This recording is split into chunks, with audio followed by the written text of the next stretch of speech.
Being able to light a campfire is a really useful skill. Fire is really useful for all sorts of stuff, from cooking through to just roasting a marshmallow and sharing a story at the end of the day. There's a few important things you have to think about though before we get anywhere close to making flames.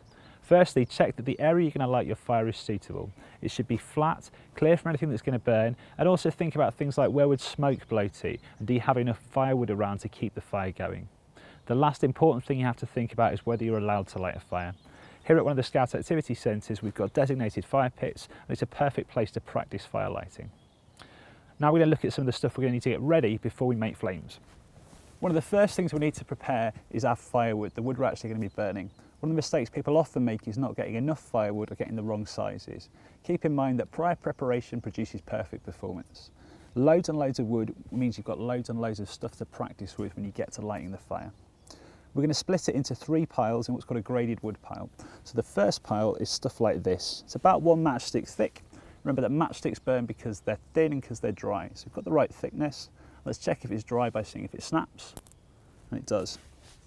The next pile of stuff is a bit thicker, probably 2 or 3 matchsticks thick, and we want a good fist-sized handful of that.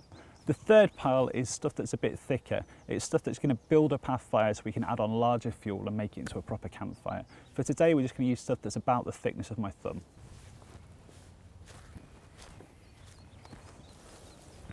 There are a few different ways to actually go about lighting a fire. Today we're going to look at 2 of them. The first way is to use one of these. This is a Flint and Steel. A Flint and Steel is used to make sparks which we can then light tinder. Tinder is anything that will create a flame from a spark.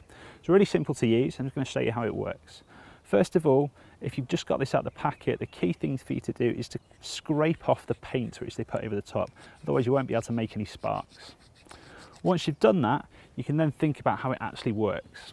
So this section, the flint, is really soft. This steel section is hard, and as you scrape it over the top, little metal shavings will come off and they'll be so hot that they create actual sparks. So what we're trying to do is to scrape the top layer off the flint. The way to use it is to pinch each half between your thumb and finger, to place the flint side next to whatever it is you're going to light, to place the striker side above it, and then to draw the flint back across it. Remember, you're trying to scrape off the top layer. That should create some sparks. Now that we know how to make sparks, we need to think about how we use those to light something. Anything that lights from a spark is called tinder, and today we're just going to use cotton wool. Really important thing to remember is how the fire triangle works. If you don't know what the fire triangle is, it's a theory about how fire burns. So fire needs 3 things: heat, fuel and oxygen. The cotton wool is our fuel, the oxygen in the air is oxygen, and our sparks are going to create the heat. To make sure they all interact really well, we need to prepare our tinder. And to do that, we're going to fluff up our cotton wool so it's really big. A piece of cotton wool will go 10-15 times its size if you tease it out.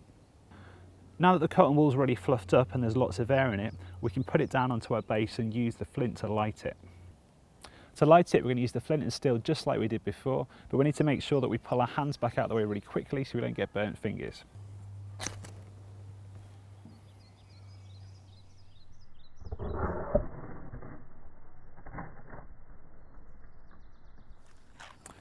The other thing we can use is a match.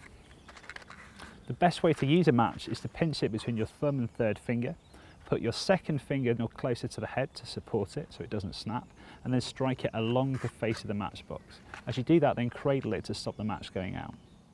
We're now going to think about how to actually light a fire, and the key to that is building the right structure so the fire burns. To do that, we're going to make sure we've got a nice dry base to put stuff on. So here we've put down some bark, and then going to start to put together that wood pile, that graded wood pile, so it'll light really easily. The first thing I want to do is to grab my bundle of small kindling. I'm going to use the whole bundle together rather than individual pieces. That way, as one piece catches, the next piece will catch as a chain reaction.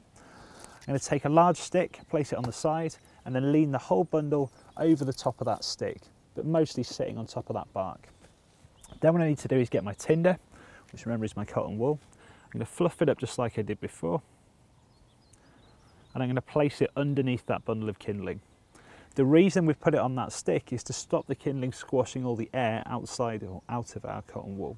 You want to make sure that you can get the flint and steel in and light that tinder without knocking over all the kindling, and get your hands out of the way once it starts to burn. So make sure that the kindling sits just off to one side and the tinder's nice and accessible.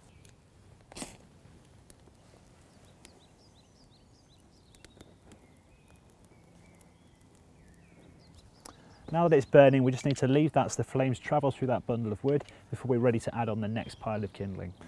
When the flames start coming out the top, it's time to add more fuel. Grab the entire second bundle and lay it across the top at a slight angle, making sure to keep your hands out of the way of the flames. And again, let those flames travel through. And finally, to make sure it's properly burning, we're going to add our third bundle of sticks.